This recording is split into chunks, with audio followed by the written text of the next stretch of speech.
Eh ben, on est bien au stage Génération Bleue Élite Jeune et on est qu'avec un invité de marque, c'est Monsieur Baptiste Sorin. Bonjour Baptiste. Bonjour. Ben alors, une heureuse surprise de vous voir ici.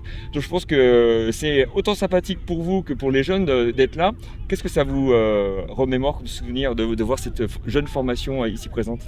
Non, mais c'était un plaisir de venir. Bon, je suis venu passer un petit moment avec des anciens coachs à moi du pôle à Talence, Vincent Manta et Julien Antonin que j'ai eu à Bègle quand j'ai commencé.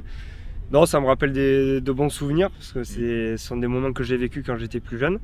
Voilà, il y a une densité physique qui est un peu supérieure à moi quand j'y étais quand même. Je les trouve un peu plus robustes que nous à l'époque. Mais voilà, ça me remémore plusieurs bons moments que j'ai passés dans ma jeune carrière. Donc voilà, c'était sympa. Je revois Magali aussi qui était une kiné que j'ai eue quand j'étais à Bègle étant jeune. Voilà, c'était des petits moments sympathiques. C'était pas loin de chez moi. C'était une bonne occasion aussi de venir faire un petit coucou.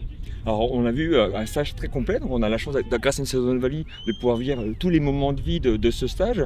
En tant que jeune, quand on intègre le top 100, qu'est-ce que ça symbolise dans ce passage à la vie adulte et au futur monde professionnel? C'est une marque importante d'une jeunesse de carrière, forcément. Maintenant, le message que j'ai dit à un groupe que j'ai croisé, c'est que oui, il y a un top 100, il y aura forcément des contents, des déçus aussi à la fin, et puis d'autres qui se révéleront un peu plus tard, donc c'est pas une fin en soi non plus. Voilà, ce sont des stages qui permettent de prendre du plaisir, de connaître aussi d'autres mecs, de créer une génération aussi après avec l'équipe de France, donc c'est bien, ça fonctionne aussi avec un même principe basé sur le principe un peu de l'équipe de France, si je comprends bien aussi. Et voilà, ça permet d'avoir une union avec toutes les équipes de France, de la grande jusqu'aux jeunes, donc voilà, c'est sympa. Une marque de plaisir, quoi. C'est sympa.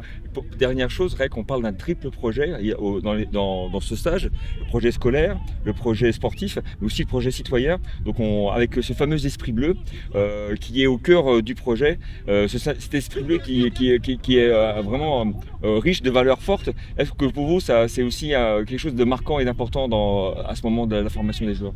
Oui, bien sûr. Là, c'est des adolescents qui vont devenir adultes dans peu de temps, donc voilà, notre génération c'était aussi présent, ça nous apprend à devenir des jeunes hommes, on va dire, et ouais, c'est important aussi parce que malheureusement, comme je le disais tout à l'heure, il y aura forcément des déçus, des joueurs qui passeront peut-être pas le cap de devenir professionnels, malheureusement, parce que c'est un monde qui est quand même cruel par moments et difficile aussi, donc ouais, il faut garder les pieds sur terre en ayant un cursus scolaire solide.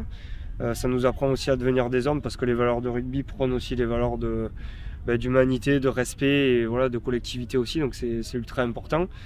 Voilà, en faisant du rugby qui est notre passion et peut-être qui peut devenir notre métier, on apprend aussi à devenir de personnes sympathiques, hein, disons.